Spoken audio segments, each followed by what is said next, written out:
Morning student, मैं भारती सक्सेना आज आपको चैप्टर 13 तारे पढ़ाने जा रही हूँ। उसे ध्यान से सुनिएगा।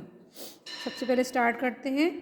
एक क्लास चल रही है, यहाँ पर देखिए ध्यान से। नीचे क्लास चल रही है, उसमें टीचर पढ़ा रही हैं और बच्चे पढ़ रहे हैं। टीचर को हिंदी में हम अध्यापक बोलते हैं, लेकिन ये लेडीज़ टीचर है, इसलिए इसको हम यहाँ पर बोलेंगे अध्यापिका। अध्यापिका बच्चों से कहती है, मैं तुमसे एक पहेली पूछती हूँ, सोचकर उत्तर देना। चलिए बच्चे कहते हैं ठीक है मैम, बोलिए। एक थाल मोतियों से भरा है, सबके सिर पर औंधा धरा है, चारों ओर वह थाल फिरे, मोती उससे एक न गिरे। हेमंत कहता है मैडम आकाश। अध्यापिका कहती है शाबाश विजय, तुम बताओ यहाँ मोती किसे कहा गया है। विजय कहते हैं मेरे विचार से तारों को मोती बताया गया है। अध्यापिका कहती है ठीक है। नीलम कहती है मैडम ये तारे क्या हैं। अध्यापिका कहती हैं तारे चमकते हुए अनेक सूर्य हैं जो हमें प्रकाश देते हैं।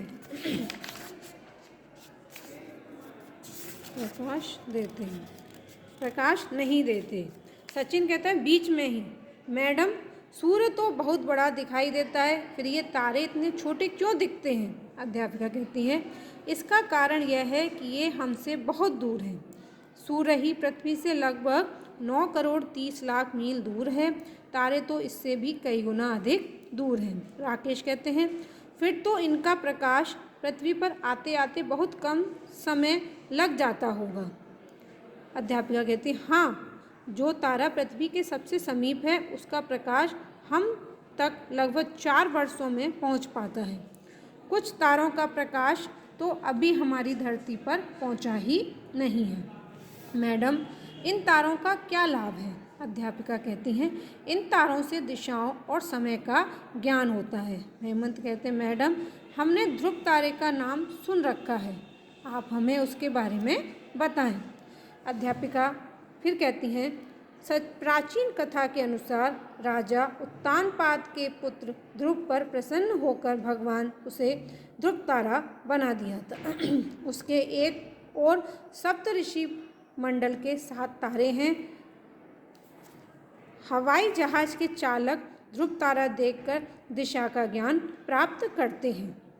नीलम कहती मैडम कुछ तारे नीले और कुछ सफ़ेद क्यों दिखाई देते हैं। अध्यापिका कहती हैं तारे लाल, पीले, नीले और सफ़ेद रंगों में दिखाई देते हैं। इन्हीं से उनके ताप और आकार का पता चलता है। लाल रंग का तारा सबसे बड़ा होता है पर इसका ताप सबसे कम होता है। नीले और सफ़ेद तारे सबसे छोटे होते हैं पर इनका ताप सबसे अधिक होता है। अंजलि कहती है मैडम आकाशगंगा क्या होती है। अध्यापिका कहती है आकाशगंगा एक प्रकार से तारों का कारखाना है। इसमें अनेक नए तारे बनते रहते हैं। इसके बीच का भाग सफ़ेद पट्टी के रूप में चमकता दिखाई देता है। नीलम कहती हैं मैडम मेरी समझ में एक बात नहीं आ रही, ये तारे एक दूसरे के इतने पास भी हैं और तीव्र गति से चक्कर भी काट रहे हैं, फिर इनकी आपस में टक्कर क्यों नहीं होती। अध्यापिका कहते हैं ये एक दूसरे से काफ़ी दूरी पर चक्कर काटते हैं।